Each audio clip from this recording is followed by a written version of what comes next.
Hi friends, welcome to Vishali's little world. இன்றைக்கி இந்த வீடியோவில் 22 சிறுதானியங்களை சேர்த்து அரைச்ச மாவை வச்சு எப்படி சப்பாத்தியும் பூரியும் சூப்பராக செய்கிறதுங்கிறத பார்க்க போகிறோம். கூடவே ஒரு எம்மியான டேஸ்ட்டில் குடமிளகாய் கிரேவி எப்படி செய்கிறதுன்னு பார்க்க போகிறோம். இந்த சத்து மாவு அரைக்கிற வீடியோ ஏற்கனவே நம்ம சேனலில் அப்லோட் ஆகிருக்கு. அதை நீங்கள் செக் பண்ணி பார்த்துக்கோங்க. வாங்க வீடியோக்குள்ளே போகலாம். 22 வகை தானியங்களை யூஸ் பண்ணி அரைச்ச மாவு இது. இந்த மாவை வச்சு தான் நம்ம இன்றைக்கி சப்பாத்தியும் பூரியும் செய்ய போகிறோம். இதுலேருந்து தேவையான அளவு மாவை நம்ம தனியாக எடுத்துக்கிறோம். இது கூடவே தேவையான அளவு உப்பு சேர்த்து ஃபஸ்ட்டு நல்லா மிக்ஸ் பண்ணி விட்டுடணும். இல்லைனா உப்பு அங்கங்கே நிற்கும், அப்புறம் உப்பு கரிக்கும். இதெல்லாம் மிக்ஸ் பண்ணி விட்டதுக்கப்புறம் நார்மல் வாட்டர் ஊற்றி நம்ம பிசைய வேண்டியதான். சுடுதண்ணிலாம் ஊற்றி பிசையணும்னு அவசியம் இல்லை. இந்த மாவு ரொம்பவே சாஃப்டாக இருக்கும். தேவையான அளவு தண்ணி ஊற்றி நல்லா பிசைஞ்சுக்குங்க. மாவு கையில் ஒட்டுற மாதிரி இருந்ததுன்னா ஒரு ஸ்பூன் ஆயில் விட்டு நல்லா பிசைஞ்சு வச்சுருங்க. அவ்வளோதான், மாவு ரெடி ஆகிடுச்சு. இந்த பதத்துக்கு இருந்தால் போதும். பாருங்கள் எப்படி இருக்குன்னு. இவ்வளோ சாஃப்டாக இருந்தால் போதும்.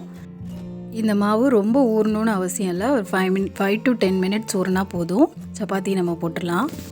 அடுத்து இது ஊறுற டைமில் நம்ம குடமிளகாய் கிரேவி செஞ்சுருவோம். இதுக்கு ஒரு ஸ்பூன் ஆயில் விட்டு 1 கப் பெரிய வெங்காயம் கட் பண்ணி வச்சுருக்கேன், அதை இதில் சேர்த்துக்கலாம்.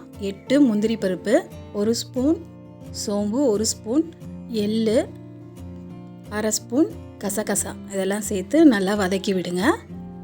இந்த மாதிரி வதக்கி செய்யும்போது இந்த குடமிளகாய் கிரேவி ரொம்பவே டேஸ்ட்டாக இருக்கும். இது கொஞ்சம் வதங்கினதுக்கப்புறம் இது கூட 1 ஸ்பூன் இஞ்சி பூண்டு பேஸ்ட்டு போடுறேன். இஞ்சி பூண்டு பேஸ்ட் என்கிட்ட இருந்தனால அதை போடுறேன். அப்படி இல்லை அப்படின்னா இஞ்சி 1 இன்ச்சும் 6 பூண்டு பல்லும் சேர்த்து வெங்காயம் போடும் போதே சேர்த்து வதக்கிக்குங்க.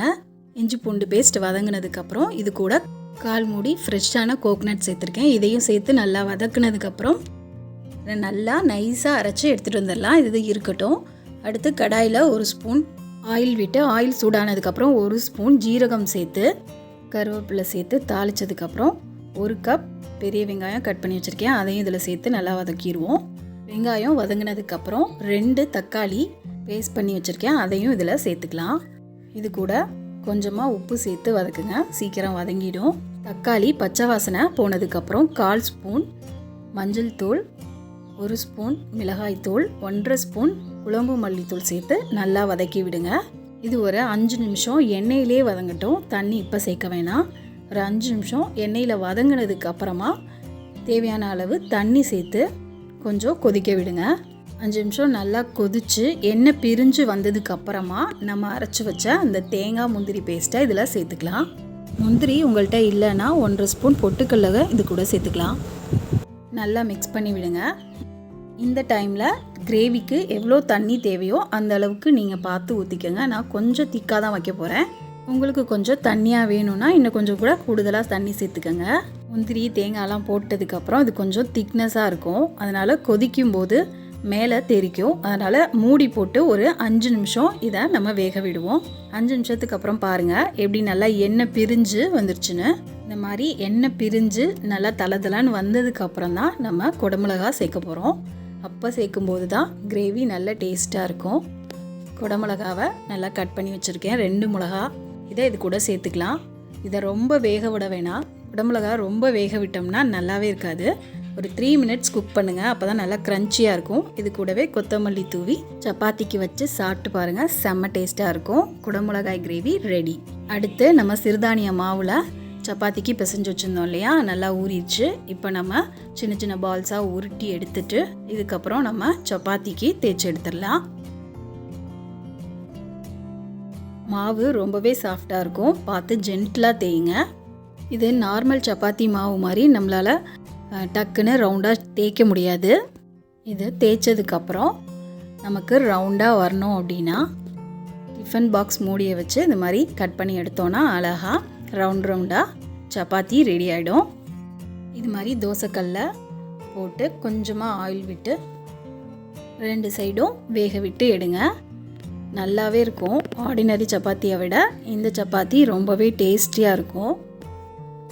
பாருங்கள் எப்படி நல்லா உப்பி வருது அப்படின்னு. இந்த மாதிரி நம்ம சிறுதானியத்தில் மாவு அரைச்சி வச்சிட்டோம் அப்படின்னா எல்லா டிஷ்ஷுமே செஞ்சுக்கலாம். ரொம்ப டேஸ்டியாகவும் இருக்கும். குழந்தைகள்லேருந்து வீட்டில் இருக்க பெரியவங்க வரைக்கும் எல்லாத்துக்குமே நல்லா ஹெல்த்தியாகவும் இருக்கும். அவ்வளோதான், சூப்பரான சாஃப்டான சப்பாத்தி ரெடி ஆயிடுச்சு.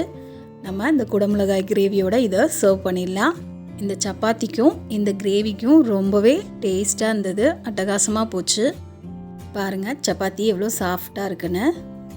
நம்ம கடைகளில் கிடைக்கிற கோதுமை மாவெல்லாம் வாங்கி யூஸ் பண்ணாமல் அதில் என்ன கலக்குறாங்கன்னு நமக்கு தெரியாது. நம்ம இது மாதிரி வீட்டிலையே சிறுதானியங்களை வச்சு இந்த மாதிரி மாவு அரைச்சிக்கிட்டோம் அப்படின்னா ரொம்பவே ஹெல்த்தியாக இருக்கும்.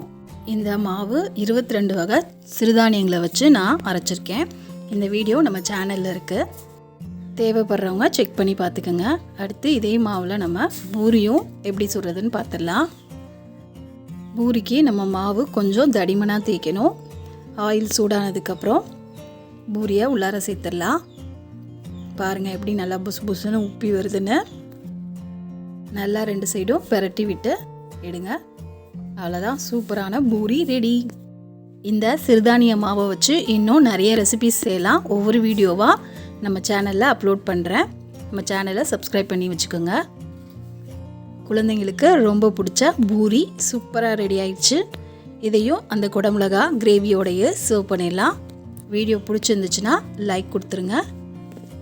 இதே மாதிரி ஒரு சூப்பரான டிஷ்ஷோட அடுத்த வீடியோவில் உங்களை சந்திக்கிறேன். தேங்க்ஸ் ஃபார் வாட்சிங். Bye friends.